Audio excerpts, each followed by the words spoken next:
Donc là, nous sommes au salon de l'art contemporain du château de Vincennes, devant une jolie sculpture. Alors c'est à la fois de la sculpture, de la peinture, c'est très curieux comme mélange. C'est des morceaux de bois qui sont collés comme ça. Et en plus, il y a de la musique. Et donc ça rappelle quand même vos activités de musicienne. Une de mes activités, en Oui, effet. en l'occurrence, oui. La musique. Mais là, le tableau est muet, évidemment.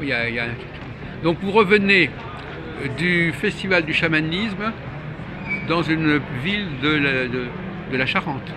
Génac. Génac, c'est Charente, Charente-Maritime? C'est la Charente. Charente, d'accord. C'est près de Cognac, près de voilà, Angoulême, etc. C'est ça, pas loin d'Angoulême. D'accord. Alors, donnez-nous vos impressions sur ce festival qui réunit des gens comme Emmanuel, des chamans en fin de compte, oui. En fait, là, c'est un festival des traditions ancestrales. Oui.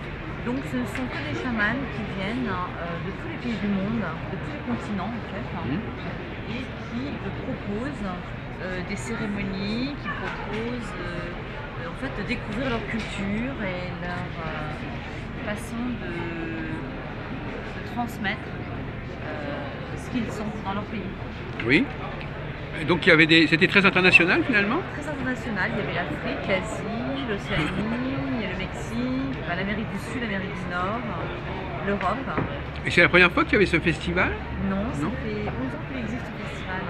Donc c'est quelque chose qui demande, donc c'est quand même, ça se passe dans un chapiteau, dans une salle, un palais des congrès? Non, pas du tout, ça se passe dans un grand terrain sur lequel il y a des tipis, Ah oui. Comme ici un peu, avec voilà, des c'est un peu comme ici finalement. Avec un temps à peu près supportable, oui, c'est ça. Oui, alors il faisait pas très chaud, mais voilà, en tout cas dans l'exécution. Il y avait une seule conférence à la fois ou plusieurs à la fois? Alors c'était pas des conférences, c'était plus comment dire, des cérémonies auxquelles on pouvait assister, des enseignements. Ah, il y avait parfois des cérémonies, des rituels. Des cérémonies, des rituels. Et les gens étaient installés comment? Il y avait une scène, il y avait un public qui était autour, comment ça se passait? Non, ce sont des tipis dans lesquels on rentrait, on se mettait assis par terre. On pouvait s'asseoir à peu près une cinquantaine ou... C'est ça, à peu près une cinquantaine. Après, il y a un autre espace avec un podium pour... En même temps ou successivement? En fait, tout se passe en même temps parce que chaque personne propose en même temps de chaque pays des activités. Donc elle recommence son même rituel toutes les heures, par exemple? Non, chacun propose différentes choses. Il y a tellement de monde. Ah d'accord. Il y avait 118 délégations, donc c'est énorme. Oui. Et donc la délégation française, il y avait donc Annabelle de Villedieu, et il y avait qui d'autre chez les Français? En fait, il y a beaucoup de monde qui était là. Ah oui, d'accord. Donc c'est... Les gens venaient aussi au niveau du public, ils venaient de partout aussi? Tout à fait, c'est des gens qui viennent un peu de partout, oui. Qui sont intéressés par le chamanisme, qui est un enseignement très intéressant que je connais depuis très longtemps parce que j'ai été initiée au chamanisme pour ma part il y a à peu près 25 ans. Voilà, au début avec Aigle Bleu qui venait en France, c'est une voie que j'ai beaucoup suivie. Et je suis partie aussi au Mexique, au Pérou, au Tibet, en Inde. J'ai rencontré beaucoup de chamans un peu de différentes cultures. Mais alors, en quoi ils se distinguent comment les uns des autres alors? Qu'est-ce qui est commun et qu'est-ce qui diffère? Ce qui est commun, c'est que le chaman, c'est l'homme médecine, c'est lui qui est l'intermédiaire entre le monde de la matière et le monde de l'esprit. C'est celui qui voyage, celui qui est capable de faire des soins, de la guérison et qui travaille en fait avec cette conscience de la nature, des plantes et qui est très relié aux éléments. Le chaman, c'est vraiment quelqu'un qui est connecté à la terre, à la planète, à l'énergie du feu, à l'énergie... voilà, ce sont des rituels en fait, qui vont être différents suivant les différentes ethnies. Est-ce que c'est un point qui me paraît... Est-ce qu'ils communiquaient entre eux, ces chamans? Est-ce qu'il y a eu des moments où ils ont pu échanger? Au contraire, parce que l'idée justement, c'est de se retrouver dans cette multidimensionnalité culturelle pour œuvrer tous dans la même conscience. Donc justement, il y a quelque chose qui est mis en commun justement dans tous ces enseignements. Oui. Où chacun finalement est là dans le même but, c'est-à-dire ouvrir les consciences, se reconnecter à la planète, à l'environnement, œuvrer aussi contre la déforestation de la forêt amazonienne. Ils ont tous un point commun quand même dans leur façon d'être. Alors vous-même, vous avez inventé des rituels? Alors, moi j'ai été initiée par beaucoup de cultures et je suis depuis 5 ans en relation avec une femme chamane, une colombienne, dans un mouvement qui s'appelle les Mères éveilleuses, où nous pratiquons un travail avec le féminin et la relation au féminin sacré, le féminin sacré, femmes, oui. et il y avait beaucoup de cercles de femmes. Hier soir d'ailleurs, il y avait une belle cérémonie pour la lune. Oui. Voilà, donc c'est des cercles de lune, le cycle aussi. Et moi je pratique disons que j'ai été initiée par beaucoup de cultures. J'ai connu les guérisseurs mayas, je suis allée dans la jungle amazonienne au Pérou, j'ai rencontré des chamans au Tibet, j'ai été initiée aussi par une chamane d'Océanie à tout ce qui consiste à faire des voyages avec le tambour. Ce qu'on appelle Des voyages, enfin. Des voyages. En fait, le tambour nous met naturellement en état modifié de conscience. Oui, voilà, c'est plutôt des voyages oui. Et nous permet d'accéder à d'autres plans de conscience. Et dans le voyage chamanique, le chaman peut faire un travail justement de ce qu'on appelle un recouvrement d'âme, c'est-à-dire aller chercher ce qu'on appelle les recouvrements d'âme ou les fragments d'âme. Ce sont des parties de quelqu'un qui, à un moment donné, ont été... quand on a vécu un choc émotionnel, par exemple, on dit que sur la ligne du temps, le moment où il y a eu ce choc émotionnel, c'est comme s'il y avait une partie de soi qui était restée bloquée en fait dans l'espace. Oui. Ça s'appelle un fragment d'âme. L'idée c'est de récupérer cette partie-là. Pour rétablir le puzzle. Pour rétablir voilà, son corps émotionnel, voilà, les chocs qui nous ont un peu sortis de nous. Voilà, donc j'ai subi beaucoup d'initiations et je pratique. Mais pourquoi vous avez fait ça, Annabelle? C'était dans quel objectif de multiplier ces initiations? Parce qu'en fait, je suis quelqu'un qui aime expérimenter, j'aime rencontrer les cultures, j'ai rencontré les peuples et je retire à chaque fois de ce que je reçois comme enseignement des pratiques, des façons de voir que je vais induire aussi dans mon travail thérapeutique avec les personnes que je reçois à mon cabinet, dans mon travail. Alors quel est le rôle des produits, si on peut dire? Des drogues ou des... On ne va pas tout confondre. Justement, pour les chamans, en fait, donc eux, ils travaillent beaucoup avec les plantes. Les plantes. De la plante. Voilà. Ils pratiquent beaucoup les voyages. Que ce soit les voyages chamaniques avec les plantes ou les voyages avec le tambour. Parce que le tambour, naturellement, sur une certaine rythmique, nous met en état modifié de conscience. Donc ils sont beaucoup dans ce travail des états modifiés de conscience, justement, pour aller se reconnecter à nous-mêmes, dans notre monde intérieur, à travers tous ces voyages qui nous amènent à rentrer dans d'autres plans de conscience et à connecter d'autres informations. Et en même temps, pour eux, ils connectent, ils sont complètement reliés aux esprits des plantes, ils communiquent avec l'esprit des plantes. Oui. C'est toute leur culture. Et quand ils prennent la plante, il y a des rituels qui se font. C'est pas, même si la plante a une substance qui peut être un peu hallucinogène, qui peut emmener dans un autre état, pour eux, c'est pas de la drogue, c'est vraiment une communication, une communion avec la plante qui va amener un voyage et qui va amener des soins, des guérisons, des messages, etc. Alors ce mot voyage, il est un peu ésotérique finalement, parce que les gens, c'est pas un voyage au sens classique du terme. C'est un voyage spirituel, enfin un voyage intérieur. Astral, si on peut dire. C'est un voyage intérieur qui nous permet justement de lâcher tout ce qui est le mental, les peurs, l'ego, tout ce qui nous empêche finalement d'accéder à qui nous sommes véritablement. Et dans ce voyage, dans ce monde intérieur, nous permettre justement de rentrer en connexion avec d'autres plans de conscience, des plans d'autres vibrations, d'autres énergies, et d'avoir des messages, et de comprendre. Parce que pour moi, il y a une conscience universelle qui est supérieure et qui vient au-delà de notre propre limitation, de notre propre mémoire, de notre propre mental. D'ailleurs, on sait que la mémoire est au-delà du corps et qu'il y a une forme de mémoire universelle à laquelle on peut accéder, où toutes les informations sont... Oui, elles sont d'akasha. C'est ça. ce qu'on appelle les akashas aussi, et quand on rentre dans un état de modifié de conscience, c'est-à-dire qu'on n'est plus tenu par ses limites, son mental, ses peurs, son ego, eh bien on a la capacité justement de pouvoir voyager dans ces autres plans. C'est comme une ouverture sur d'autres informations. Alors dans ces tipis, il y a eu les gens ont été embarqués là-dedans Alors non, dans ce type de festival, on ne pratique pas l'utilisation des plantes médecines. Pour cela, les chamans proposent d'aller les retrouver dans leur culture, dans leur pays. Ah dans oui, la d'accord. jungle, Ah oui, pour carrément. Oui. initier. Ah oui, oui. Mais sur place, non, ça ne se pratique pas. Non. Le seul voyage qui est pratiqué, c'est le voyage chamanique avec le tambour, mais qui est un voyage très puissant. Oui. Parce que justement, le tambour peut nous emmener très loin à l'intérieur de nous.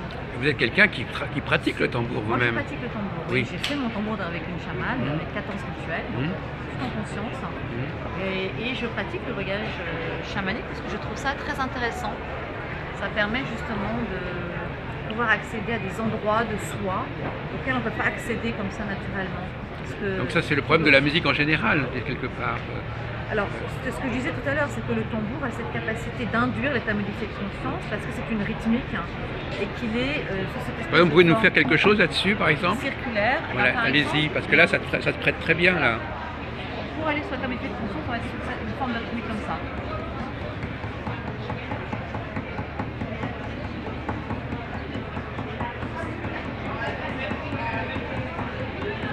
Et à bout d'un moment, ça va permettre de partir, en fait, sortir de son D'accord. mental. Est-ce que vous pensez qu'on peut taper aussi sur ses cuisses, par exemple, comme ça, et se servir de son corps pour, Ah bah oui. comme percussion Bien sûr, tout à fait. Bien sûr, Oui. bien sûr. De toute façon, on utilise le corps aussi au corps de la percussion. Oui. Mais là, l'idée, c'est d'être en lâcher prise totale. Donc, c'est d'être accompagné par quelqu'un qui emmène. Alors, vous avez quelque chose qui va sortir bientôt, là? Oui, tout à fait. J'ai mon 12e CD, Salam, Voyage au cœur de soi, qui va bientôt sortir. Il est prêt. Mais il passe en production là très prochainement. Voilà, donc c'est un CD avec des musiques aussi de soins. On va traverser des espaces avec les sons des vols en cristal, les tambours chamaniques, ma voix. Parce que pour moi, la voix est un outil très puissant de soins et de guérison, d'autant plus que quand je chante, je me mets en canalisation. Je suis médium là, depuis toute petite. Canal, oui. Je pense que beaucoup de personnes me connaissent aussi sur la médiumnité. Mais je me sers de ce canal aussi pour me laisser chanter à travers des voix qui arrivent et des énergies et qui vont véritablement aller toucher les personnes dans leur besoin. Donc ça peut être des voix d'hommes comme des voix très cristallines, comme des voix de chaman justement, mais c'est des énergies très subtiles. En Donc, fait. d'après vous, le choc visuel est moins intéressant que le processus rythmique, musical. Vous êtes, ce qui est visuel, l'image n'a pas la même force que le son. Après, tout dépend. L'image, si on médite devant un tanka ou un mandala, Oui, un mandala, oui. inévitablement, on est sur une forme géométrique Oui, ah oui. qui va induire une certaine vibration qui va résonner avec nous. Oui. Donc, l'image, en effet, peut aussi avoir un effet de transmutation, de le réveiller. Mais la musique, quelque part, nous emmène plus loin parce qu'elle nous permet vraiment de lâcher prise sur le mental. Et en plus, il faut distinguer la musique et la parole. Parce que la musique, il n'y a pas de sens, il n'y a pas de signification, il n'y a pas de langage. C'est un langage universel qui va toucher directement la cellule et l'eau cellulaire. On connaît très bien les travaux d'Emoto. Oui. Alors justement, pour terminer un peu notre entretien, est-ce que moi j'ai développé une théorie récemment sur laquelle il y a des pratiques où le client, le patient ne parle presque pas. Et c'est le praticien qui a la parole en quelque sorte. C'est intéressant parce que ça s'oppose aux pratiques thérapeutiques, psychanalytiques, où c'est surtout le patient qui parle. Donc moi j'oppose les deux. Il y a les praticiens où c'est le praticien qui parle et le client qui ne parle pas. Et l'autre cas, c'est le praticien qui parle et le praticien qui... Enfin, ça s'inverse. Oui. Mais moi je sais que dans mon travail de déprogrammation des mémoires, je me connecte connecte vraiment à la personne pour regarder ce que je sens dans son champ d'énergie. C'est ça. Donc je lui parle, mais à un moment donné, c'est important qu'elle me parle voilà. pour qu'elle mette de la conscience. Oui. Qu'elle-même puisse exprimer quelque chose pour le conscientiser. Parce que le verbe aussi a besoin, est une expression qui permet d'ancrer quelque chose, véritablement. Mais elle ne va pas énormément parler finalement. Mais je ne la laisse pas dans une forme de mental. Oui. Ça. C'est-à-dire que, non, elle ne parle pas énormément, mais je la mets quand même en conscience et en verbalisation d'un moment donné. On peut dire quelque part qu'elle va vous déclencher. Mais quand je sens que c'est la tête qui s'en bat ou qui me parle, là j'arrête. Oui. Parce que moi, ce qui m'intéresse, c'est de communiquer avec l'être de la personne et que ce qui vient de cette personne-là, ça soit vraiment profond, quelque chose qu'elle a besoin de sortir d'elle-même. Mais moi, ce que je voulais dire, c'est que les personnes qui viennent voir les voyants ou même les astrologues sont des gens qui ne veulent pas trop, au départ, ils veulent que le praticien ne travaille pas sur ce qu'ils disent, mais sur ce que lui-même le praticien ressent. Comme s'il y avait une sorte de... Moi j'essaie de psychanalyser cette demande, comme s'il y avait un problème à s'exprimer.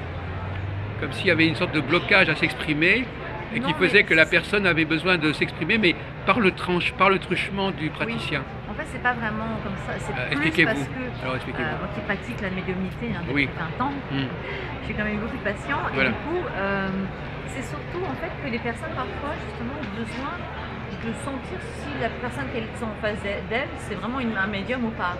Et le médium, il est capable justement de sentir, de dire des choses sans. Il faut qu'il devine des choses chez elle, quelque part. C'est pas qu'il devine, c'est qu'il capte. Il reçoit des informations.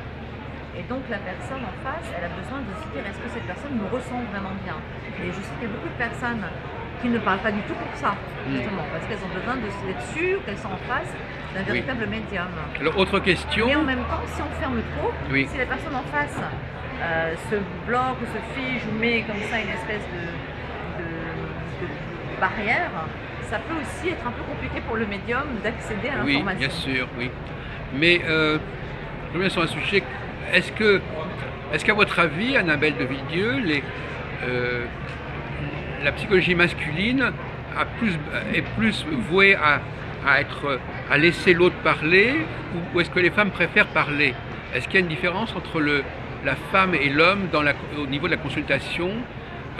On sait par exemple que les femmes s'épanchent peut-être plus facilement que les hommes, racontent plus facilement leur vie, et que les hommes, ça sort peut-être pas aussi bien, aussi facilement, non? Et à ce moment-là, il y aurait une demande quelque part pour un... Moi je dis par exemple que les femmes seraient plus concernées. Par exemple, Freud, il a beaucoup travaillé avec les femmes, et les femmes, elles ont besoin de s'épancher, de parler comme ça, et finalement, et ça poserait aussi le problème de savoir, d'ailleurs c'est un peu compliqué ce que je dis, si il vaut mieux être un voyant ou une voyante par exemple. En fait, ça dépend. Moi, je n'ai pas vraiment ressenti cette différence à ce point-là. Dans le rapport à la parole, oui. Parce que, comme je dis, il y a certaines personnes, certaines femmes qui restent très. Se testent pour justement être sûres d'être en face de quelqu'un qui va voir certaines choses. Et non, les hommes s'ouvrent aussi, parlent aussi, s'épanchent aussi. Mais je pense que c'est une question de confiance. Vous ne voyez pas de différence entre les sexes, aussi bien du côté du praticien que du client? On va voir quelqu'un parce qu'on a besoin d'exprimer quelque chose aussi, on a besoin d'avoir des réponses. Et il y a une notion de confiance dans la relation.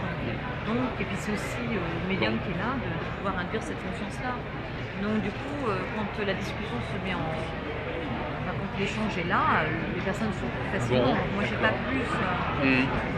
Non, différence entre les... Moi, je pensais à des cabinets mixtes où il y aurait à la fois un homme et une femme, selon la demande du praticien. Oui, après, c'est sûr qu'il y a certaines femmes qui ont besoin de plus d'être avec une femme, il y en a qui sont plus attirées de parler avec un autre. C'est une question de confiance. Après, c'est ce qu'on ressent. Donc, voilà. Et là, justement, pour terminer dans ce festival... C'est quand même un univers où il y a beaucoup de subtilité et de sensibilité. Donc, les personnes qui font ça ont déjà, je dirais, une sensibilité un peu féminine.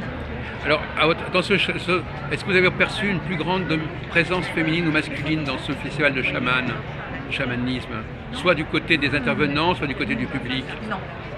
dans le chamanisme, c'est quand même un des endroits où on retrouve un certain équilibre entre les femmes et les hommes. Parce que c'est vrai que dans le développement personnel, souvent, il y a beaucoup de femmes.